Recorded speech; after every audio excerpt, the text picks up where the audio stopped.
Hello student, welcome to Parshv International School online classes.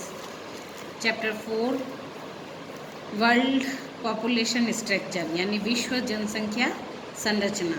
अब structure में ये बताया जाता है कि जनसंख्या के आंकड़े 0 से 14 तक कितने हैं, 15 to 64 का क्या वर्क है, क्या कार्य करते हैं और उस कंट्री पर क्या इफेक्ट होता है, और 65 से ज़्यादा ऊपर आयु के जनसंख्या को हमने डिवाइड किया है। टोटल स्त्री कितनी है, पुरुष कितने हैं, बच्चे कितने हैं, ग्रामीण पॉपुलेशन कितनी है, नगरीय पॉपुलेशन कितनी है और साक्षरता कितनी है, इन सब के बारे में इस स्ट्रक्चर में बताया गया है। सबसे पहले बताया है कि इसको चैप्टर को थोड़ा एक्सप्लेन किया गया है कि भी जनसंख्या की संरचना का अध्ययन किसी भी क्षेत्र के प्रादेशिक निवास और नियोजन के लिए बहुत ही महत्वपूर्ण होता है। अगर किसी भी क्षेत्र का अगर नियोजन करना है यानी उसके बारे में जानकारी हासिल करनी है तो पॉपुलेशन स्ट्रक्चर के बारे में हमें जानकारी होनी चाहिए, तभी हम उसका एक स्ट्रक्चर तैयार कर सकते हैं। जनसंख्या संरचना के अंतर्गत सामान्य आयु वर्ग, स्त्री पुरुष अनुपात, व्यवसाय, ग्रामीण नगरीय जनसंख्या और साक्षरता आदि सभी पहलू पर अध्ययन किया जाता है। यानी हमें जनसंख्या अगर हमें ज्ञात करनी है तो वहाँ की स्त्रियों की कितनी है, पुरुष कितने हैं और व्यवसाय कौन सा है, ग्रामीण नगरीय जनसंख्या कितनी है, साक्षरता क्या है, इसके बारे में जानकारी होना ज़रूरी है। विश्व स्तर पर उल्लेखनीय सभी पहलुओं में प्रादेशिक अंतर पाया जाता है और नेचुरल सी बात है, अगर सिर्फ भारत की बात की जाए तो बहुत अंतर आता है। जैसे केरल के अंदर ये साक्षरता का प्रतिशत बहुत ज़्यादा है और स्त्री पुरुष का आंकड़े में भी बहुत लिंगानुपात जिसको कहते हैं वो भी बहुत अंतर है और केरल में सबसे ज़्यादा लिंगानुपात पाया जाता है, जबकि हरियाणा में सबसे कम है।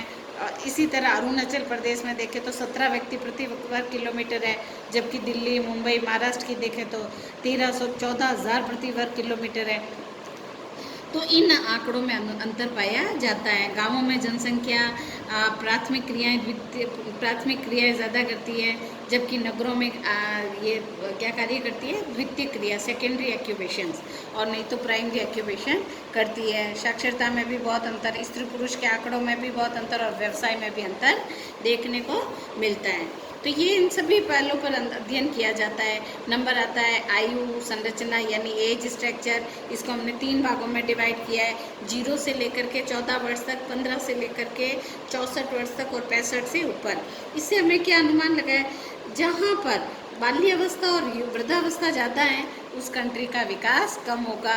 जिस वर्ग में युवा वर्ग ज़्यादा है यानी 15 से 65 के अंदर पॉपुलेशन है, इसका मतलब वहाँ पर विकास ज़्यादा, युवा वर्ग ज़्यादा है।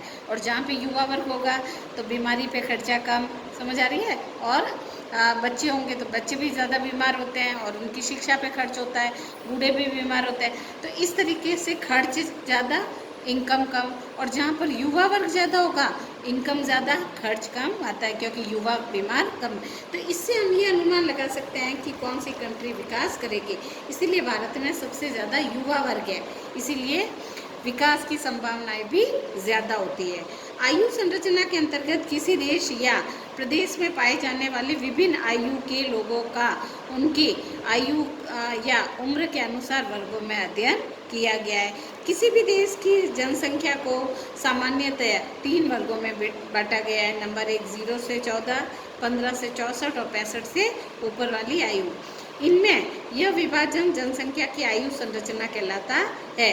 वृद्ध जनसंख्या 65 वर्ष से ऊपर वाली होती है। किसी भी देश में कार्यशील जनसंख्या ज्ञात करने के लिए उस देश की जनसंख्या आयु संरचना ज्ञात करना जरूरी होगा। अब कार्यशील जनसंख्या कौन सी होगी, 15 से 64, और जिस देश में कार्यशील जनसंख्या होगी वहाँ का विकास अधिक होगा। जिस देश में कार्यशील, अब जैसे यूरोप में देखो सबसे ज़्यादा वृद्ध है ना, बूढ़े सबसे ज़्यादा यूरोप, तो क्या यूरोप का विकास होगा, धीमा होगा। देखो अभी जैसे कोरोना महामारी आई तो सबसे ज़्यादा कहाँ हो रही है? क्यों? जहाँ पे बूढ़े ज़्यादा, डेथ रेट ज़्यादा, ठीक है, क्योंकि उनकी इम्यूनिटी पावर ख़राब हो जाती है, बूढ़े हो जाते हैं, अशक्त हो जाते हैं। और जहाँ पर यंग ज़्यादा होंगे, नेचुरल सी बात है, वहाँ पर प्रोग्रेस भी ज़्यादा होगी। यह देश की जनसंख्या की आयु संरचना का भी अध्ययन आवश्यक होता है। इस प्रकार के अध्ययन से कार्यशील व्यक्तियों की संख्या बढ़ने या घटने का भी आभास हो जाता है। हमें ये पता चल जाता है कि वर्कर पॉपुलेशन बढ़ी या घटी, समझ आ रही है। और जिस देश में डेथ रेट ज़्यादा है, इसका मतलब वहाँ पर वृद्ध ज़्यादा है। जहाँ पर जन्म रेट ज़्यादा है, ठीक है, वहाँ पर बर्थ रेट ज़्यादा है, वहाँ पर कार्यशील जनसंख्या भी ज़्यादा होगी।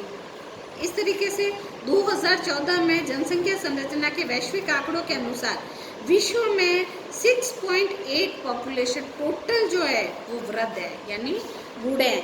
जबकि सर्वाधिक अगर बूढ़ों की बात की जाए तो 14.6% कहाँ पे आते हैं, यूरोप में। सबसे ज़्यादा अभी बताया मैंने कि इसीलिए वहाँ पे वृद्ध ज़्यादा, युवा वर्ग कम है।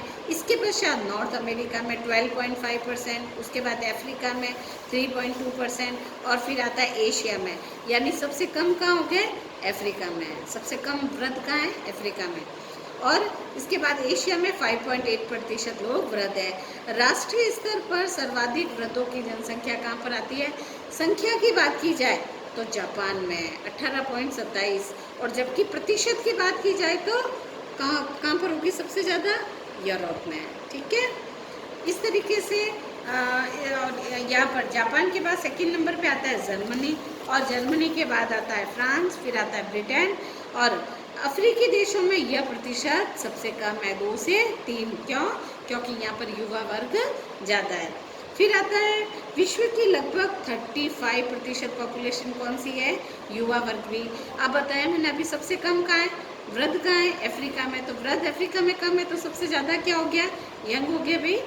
तो सबसे ज़्यादा युवा वर्ग अफ्रीका में कितना हो गया, 44.71%। फिर आता है एशिया में 33%, फिर आता है नॉर्थ अमेरिका में 22, फिर साउथ अमेरिका में 41, फिर यूरोप में 71, फिर आता है ये प्रतिशत यूरोप का सबसे कम है, क्योंकि यूरोप में सबसे ज़्यादा वृद्ध है। जब बूढ़े ज़्यादा होंगे तो नेचुरल सी बात है युवा वर्ग कम होगा।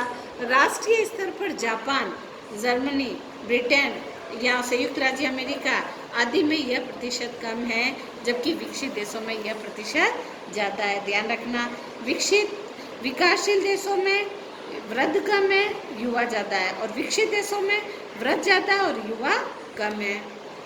सामान्य विकासशील देशों में युवा जनसंख्या अधिक है और विकसित देशों में प्रौढ़ और वृद्धों की संख्या अधिक पाई जाती है। अब विकासशील कौन से है, इसमें युवा ज़्यादा है, जैसे भारत विकासशील है, समझ आ गई, तो यहाँ पे युवा ज़्यादा है, वृद्ध कम है। विकसित कौन से, जैसे यूरोप विकसित है, तो वहाँ पर युवा कम है और वृद्ध ज़्यादा है। असंतुलन आयु संरचना के कारण किसी भी देश की आर्थिक व्यवस्था पर प्रतिकूल प्रभाव पड़ता है। संतुलन होना ज़रूरी है, युवा भी हो, जवान भी हो और बूढ़े भी हो, सभी। तो इसमें एक संतुलन होना चाहिए। बूढ़े ज़्यादा है, जवान कम है, तो धीरे धीरे प्रोग्रेस रुक जाएगी।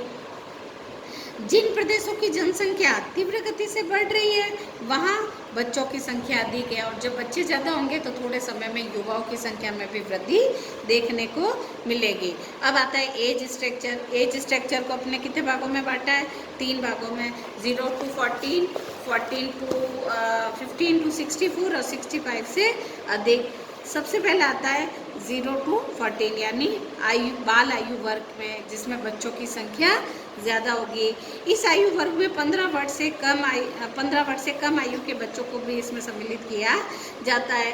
5 वर्ष से कम आयु के बच्चों को सम्मिलित किया जाता है, और 5 वर्ष के अंतराल में इस आयु के 3 उपभागों में विभाजित किया, 0 से 4, 5 से 9 और 10 से 14, 3 भागों में बांटा है, क्योंकि साथ ही बच्चों के ऊपर पालन पोषण, स्वास्थ्य, शिक्षा आदि भी खर्च अधिक होता है, जिसका भार आर्थिक कार्यों में संलग्न वयस्क व्यक्ति पर पड़ता है। नेचुरल सी बात है, एक घर में बूढ़े और बच्चे ज़्यादा है तो उन पर खर्च ज़्यादा आएगा, है ना, यानी कि वो घर प्रोग्रेस कम करेगा। और जिस घर में युवा ज़्यादा है, बूढ़े कम है, बच्चे कम है, तो वहाँ पर प्रोग्रेस ज़्यादा होगी। तो ये कि ये बात किस पे लागू होती है, कंट्री पे। तो जिस कंट्री में वृद्ध लोग ज़्यादा होंगे, बच्चे ज़्यादा होंगे, तो उस कंट्री का खर्च ज़्यादा होगा, प्रोग्रेस कम होगी। और जिस कंट्री में युवा वर्ग ज़्यादा होगा तो वहाँ पर इनकम ज़्यादा होगी, ठीक है। तो और इसमें क्या होगा, कार्यशील जनसंख्या में इंक्लूड होगी, और कार्यशील जनसंख्या क्या करेगी, देश की विकास में सहयोग करेगी। विश्व के विभिन्न देशों में बाल जनसंख्या का आकार तथा अनुपात समान नहीं पाया जाता है। सारणी 4.1 के द्वारा दर्शाया गया है। संपूर्ण विश्व की लगभग 26% जनसंख्या बाल आयु वर्ग के अंतर्गत आती है। अफ्रीकी देशों में बाल जनसंख्या का अनुपात सर्वाधिक पाया जाता है, जो समस्त जनसंख्या का औसतन 45% है। संयुक्त राज्य अमेरिका, कनाडा, यूरोप, ऑस्ट्रेलिया आदि विकसित देशों में जन्म दर निम्न होने से जीवन प्रत्याशा उच्च होने के कारण बाल जनसंख्या का आकार और अनुपात संकुचित है। देखो, जहाँ पे बच्चों का जन्म कम होगा वह बाल अनुपात कम होगा और वह बूढ़े ज़्यादा होंगे। ठीक है। इसके विपरीत अल्प विकसित व विकासशील देशों में इसका आकार और अनुपात उच्च पाया जाता है। वयस्क के अंदर 15 to 34 और 35 से 36 में बांटा गया है। इसमें युवा जनसंख्या ज़्यादा होगी जो कि कार्यशील होगी, और कार्यशील होगी वहाँ पर क्या देखने को मिलेगा, वह देश ज़्यादा विकासशील होगा और वहाँ पर विकास की संभावनाएं भी बढ़ेगी। थर्ड आता है वृद्ध आयु। इसके अंतर्गत जनसंख्या 3 वर्गों में बांटी गई है, 60 से 65 और 65 से अब। तो यहाँ पर स्वास्थ्य और रोगग्रस्तता ज़्यादा होगी, तो यहाँ पर देश पर मृत्यु दर भी इसमें ज़्यादा होगी, जिसके परिणाम स्वरूप क्रियाशील जनसंख्या कम होगी। क्रियाशील जनसंख्या कम होगी तो उसका प्रभाव किस पे देखने को मिलेगा, किस पे देखने को मिलेगा, आर्थिक क्रिया पर देखने को मिलेगा, यानी उस देश का विकास धीमी गति से होगा। अब कल पढ़ेंगे लिंगानुपात यानी सेक्स रेशियो।